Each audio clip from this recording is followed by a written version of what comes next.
رمضان کیا ہے، روزہ کیا ہے، روزہ اور قرآن کو ایک دوسرے سے کیا نسبت ہے؟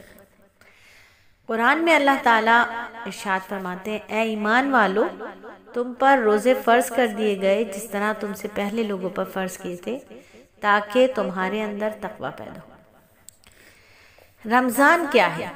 اس کا تعارف ہم سب سے پہلے خود نبی پاک صلی اللہ علیہ وآلہ وسلم کی زبانی سنتے ہیں۔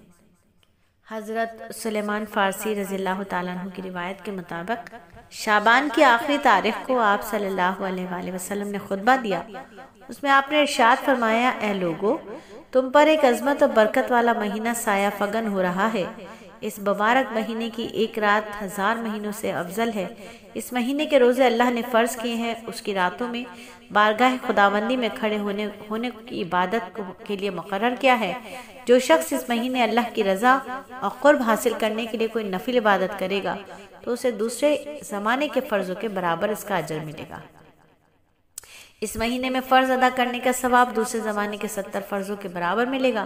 یہ صبر کا مہینہ ہے اور صبر کا بدلہ جنت ہے۔ یہ ہمدردی اور غمخواری کا مہینہ ہے۔ یہی وہ مہینہ ہے جس میں بندوں کے رزق میں اضافہ کیا جاتا ہے۔ جس نے اس مہینے میں کسی روزے دار کو افطار کرایا، یہ اس کے لیے گناہوں کی مغفرت، آتش دوزخ سے آزادی کا ذریعہ ہے۔ اس روزے دار کے برابر ثواب دیا جائے گا بغیر اس کے کہ روزے دار کے ثواب میں کوئی کمی کی جائے۔ عرض کیا گیا، یا رسول اللہ صلی اللہ علیہ وآلہ وسلم، ہم میں سے ہر ایک تو افطار کرانے کا سامان میسر نہیں رکھتا۔ اس پر آپ صلی اللہ علیہ وآلہ وسلم نے فرمایا، اللہ تعالیٰ یہ ثواب اس شخص کو بھی دے گا جو دودھ کی تھوڑی سی لسی یا صرف پانی ہی کے گھونٹ کے ذریعے کسی روزے دار کو افطار کرا دے۔ جو کوئی کسی روزے دار کو پورا کھانا کھلا دے، اسے اللہ تعالیٰ میرے حوض یعنی حوض کوثر سے ایسا سیراب کرے گا جس کے بعد اسے کبھی پیاس نہیں لگے گی یہاں تک کہ وہ پہنچ جائے گا۔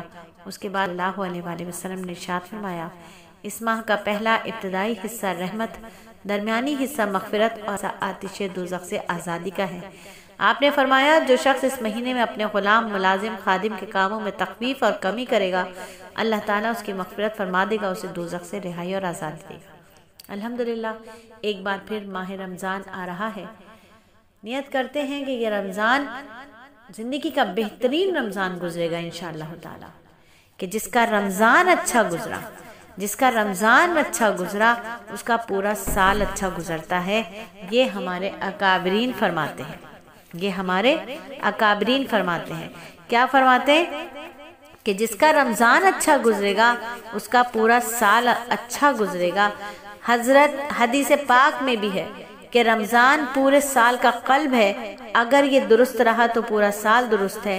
اسی لیے امام ربانی مجدد الافسانی رحمۃ اللہ علیہ اپنے مکتوبات میں فرماتے ہیں، رمضان المبارک کے مہینے میں اتنی برکت کا نزول ہوتا ہے کہ بقیہ پورے سال کی برکتوں کو رمضان مبارک کی برکتوں کے ساتھ وہ نسبت بھی نہیں جو قطرے کو سمندر کے ساتھ ہوتی ہے۔ اللہ رب العزت ہمیں پورے سال کا قلب ٹھیک کرنے کی توفیق عطا فرمائے۔ آئیں دل بدل لیں۔